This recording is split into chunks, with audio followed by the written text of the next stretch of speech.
आप सभी का स्वागत है हमारे YouTube चैनल गुरु भारद्वाज में। दोस्तों, आज मैं आपको अष्टकूट मिलान सीरीज में बताने जा रहा हूँ पार्ट 6 में गण दोष के बारे में, कि जब किसी लड़की लड़के के पेरेंट्स हमारे पास उन बच्चों की जन्म पत्रिका लेकर आते हैं या उनकी बर्थ डिटेल लेकर आते हैं, तो कुंडली मिलान से पहले भी हम उसका अष्टकूट मिलान करते हैं।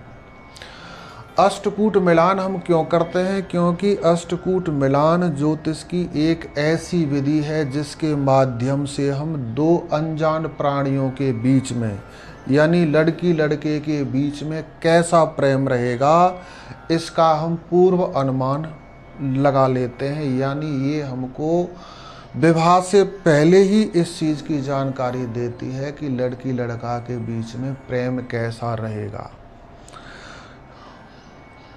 महत्वपूर्ण ये इसलिए है क्योंकि गृहस्थ जीवन में सबसे पहली आवश्यकता है परस्पर हस्बैंड वाइफ के बीच में प्रेम।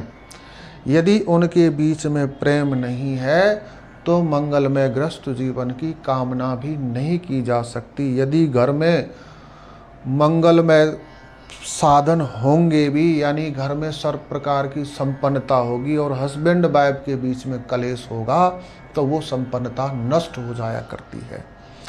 और यदि किसी प्रकार की गृहस्थ जीवन में कोई कमी भी है और हस्बैंड वाइफ के बीच में प्रेम है, गृहिणी प्रसन्नता से रहती है, सकारात्मक विचार हैं बुद्धि में, तो वो किसी प्रकार की कमी भी है तो वो उनके प्रेम के प्रभाव से दूर हो जाती है।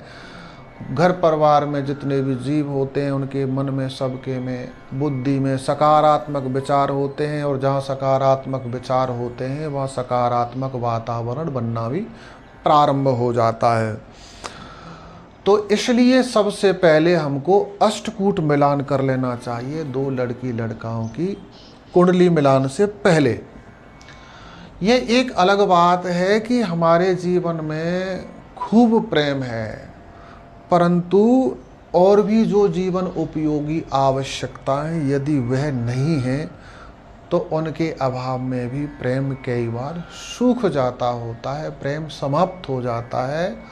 उसको देखने के लिए हमारे ज्योतिष आचार्यों ने कुंडली मिलान की विधि हमको बताई हुई है। परंतु यहाँ पर हम अष्टकूट मिलान में आपको गण दोष के बारे में बता रहे हैं। तो यदि आप ज्योतिष के जिज्ञासु हैं, यानी ज्योतिष के बिगनर हैं, या एक प्रोफेशनल एस्ट्रोलॉजर हैं और आपका यह कंसेप्ट क्लियर नहीं है, तो इस वीडियो पर ध्यानपूर्वक अंत तक जरूर बने रहिएगा। और यदि अभी तक आपने हमारा ये चैनल सब्सक्राइब नहीं किया है तो इसको सब्सक्राइब भी ज़रूर कर लें। तो दोस्तों, आइए हम समझते हैं कि ये जो गण दोष है हम इसको कैसे देखते हैं। हमारी ज्योतिष में जो 27 नक्षत्र हैं, इन 27 नक्षत्रों को 3 गणों में बांटा गया है, और वो 3 गण हैं देवता, मनुष्य और राक्षस। आप लड़की लड़का के जन्म नक्षत्र से जान सकते हैं कि लड़की लड़का का गण क्या बनता है। उसके आधार पर ये सारणी आप बना लिए और उससे जान लें कि ये जो हम गण दोष देख रहे हैं इसमें कितना दोष है और कितना इसमें गुण है। एक दुनिया का सिद्धांत है कि दो समान चीज़ों के बीच में प्रेम पनपता होता है, और विरोधी जो होते हैं एक दूसरे के, उनके बीच में शत्रुता पनप जाती है, दुश्मनी बन जाती है स्वाभाविक रूप से, चाहे वो एक दूसरे को जानते भी नहीं हैं तब भी। तो यहाँ पर आपने ये देखना है कि जो देवता हैं, देवता की देवता के साथ मित्रता है, यानी लड़की का भी गण देव है और लड़के का भी गण देव है, तो उनकी मित्रता है और उसको अंक मिल जाते हैं 6 मार्क्स उसको प्राप्त हो जाते हैं।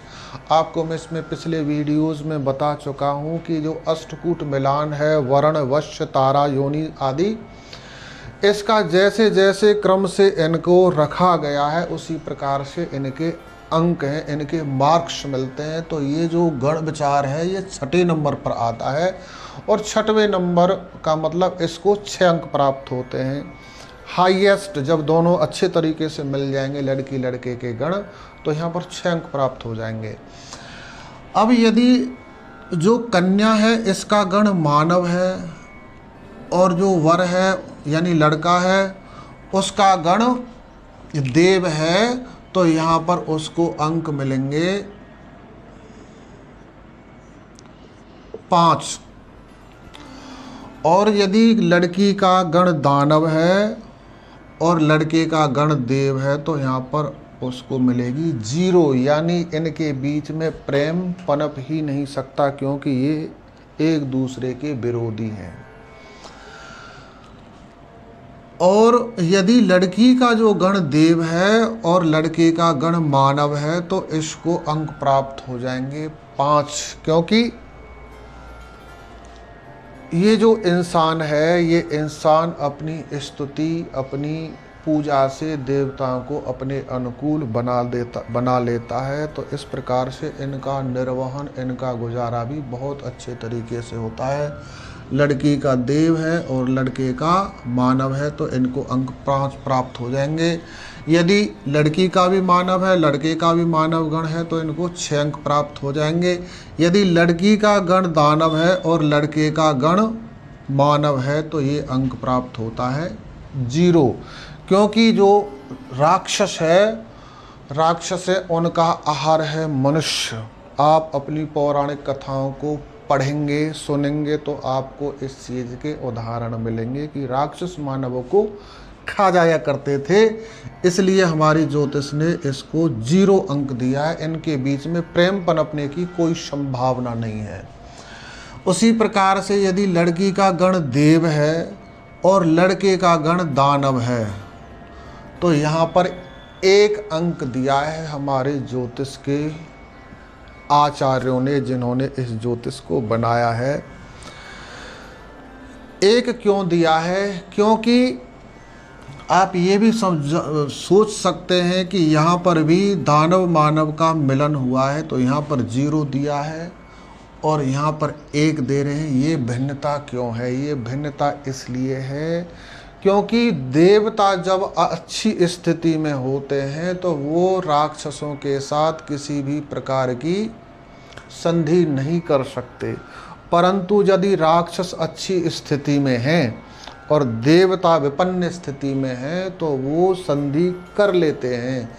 पौराणिक कथाओं के माध्यम से इस बात की पुष्टि आप कर सकते हैं, देख सकते हैं, परख सकते हैं। जब समुद्र मंथन हुआ है तो राक्षसों के साथ देवताओं ने संधि की है। तो इस प्रकार से इसको 1 अंक प्राप्त हो जाता है। यदि लड़के का गण दानव है, लड़का ऊपर है और लड़की का जो गण है वो देव है तो 1 अंक मिल जाएगा। यदि लड़की का जो गण मानव है और लड़के का गण दानव है तो 0 अंक मिलता है। और यदि लड़की का भी गण दानव है और लड़के का भी गण दानव है तो यहाँ पर इनको पूरे अंक 6 अंक मिल जाते हैं, यानी इनका गृहस्थ जीवन मंगल में रहेगा। ये बात तो रही हमारी पौराणिक, जो हमारी ज्योतिष की पद्धति से हमको मिली हुई है। ये लाखों साल पुराना ज्योतिष का ज्ञान हमको मिला है। परंतु आज के जो हमारे गुरुजन हैं जिन्होंने हमको बताया है वो ये कहते हैं कि जिस प्रकार अन्य वस्तुओं में अपडेट आता रहता है, जैसे आप मुझे YouTube के माध्यम से सुन रहे हैं, इस पर अपडेट आते रहते हैं, उसी प्रकार से हमारी ज्योतिष में भी देश काल वातावरण स्थिति के अनुसार अपडेट्स आते रहते हैं। तो ये जो कलयुग का मानव है ये ऐसा जीव है, ये देवता और राक्षस दोनों के साथ संधि कर लेता है, दोनों से बना लेता है अपनी। और ये भी कहते हैं ज्योतिष के आचार्य कि इस मनुष्य के अंदर ही देवता और राक्षस की प्रवृत्ति छिपी हुई है, यानी ये इंसान ही राक्षस बन जाता है और यही देवता बन जाता है। ऐसी स्थिति कलयुगी मानव की है। तो यदि किसी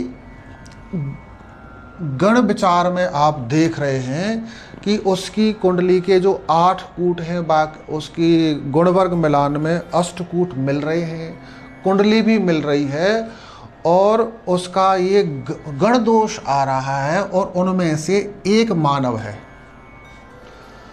और उसके कारण यहाँ पर 0 मिल रही है। जैसे लड़की का जो गण है वो मानव है और लड़के का गण दानव है, अंक मिल रहा है 0।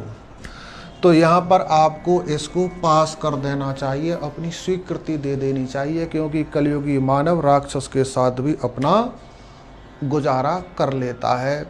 ऐसे हमारे जो ज्योतिष के गुरुजन हैं उन्होंने हमको बताया है। इस चीज़ का पौराणिक ज्योतिष में कोई प्रमाण नहीं है, परंतु ये हमारे अनुभव में आया है। मैं आपके साथ ही अपना अनुभव शेयर कर रहा हूँ। उसके अलावा भी हमारी ज्योतिष में जैसे अन्य चीज़ों पर अपवाद हैं या दोष भंग हो जाते हैं, जैसे मंगलिक दोष भंग हो जाता है, कोई ग्रह नीच का हो गया है वो नीच भंग दोष हो जाता है, नीच भंग होता है तो वो राजयोग बन जाता है, काल सर्प दोष भंग हो जाता है, और जैसे आगे हमने आपको बताया कि गण दोष भी भंग हो जाता है, वर्ण दोष भी भंग हो जाता है, वश्य दोष भी भंग हो जाता है। उसी प्रकार से ये जो गण दोष है ये भी भंग हो जाता है। कैसे होता है? यदि सभी कुछ आपके अनुकूल है, यानी अष्टकूट पूरे मिल रहे हैं गण दोष को छोड़कर, और कुंडली मिलान भी हो रहा है, तो आप उसके नवमांश चक्र पर जाइए। नवमांश चक्र में यदि लड़की लड़का के दोनों के नवमांश अधिपति एक ही हैं, यानी इस प्रकार से हैं कि लड़की के नवमांश में वृषभ लगन पड़ी है, लड़के के नवमांश में तुला लगन पड़ी है, तो उन दोनों का स्वामी शुक्र हो गया, या दोनों में सेम ही लगन पड़ी है, या वो एक दूसरे के मित्र हैं और दोनों के राशि स्वामी भी एक हैं, तब भी ये गणदोष भंग हो जाता है। तो दोस्तों जुड़े रहिए हमारे YouTube चैनल पर। हम आपके लिए ऐसे ही ज्योतिष का ज्ञान बढ़ाने वाले वीडियोज़ लेकर आते रहते हैं। यदि अभी तक भी आपने हमारे इस चैनल को सब्सक्राइब नहीं किया है तो इसको सब्सक्राइब ज़रूर कर लें, क्योंकि इसका सबसे बड़ा फ़ायदा आपको ये मिलेगा कि जब भी हम आपके लिए वीडियो अपलोड करेंगे तो आपको उस चीज़ की जानकारी हो जाएगी। यदि ये वीडियो आपको अच्छा लगता है इसको लाइक कमेंट शेयर अवश्य कर दें, क्योंकि ये सेवा आपके लिए बिल्कुल निःशुल्क है और इससे कोई दूसरा भी लाभान्वित हो सकता है। आपने वीडियो को अंत तक देखा, इसके लिए आपका बहुत बहुत धन्यवाद। जय श्री कृष्ण।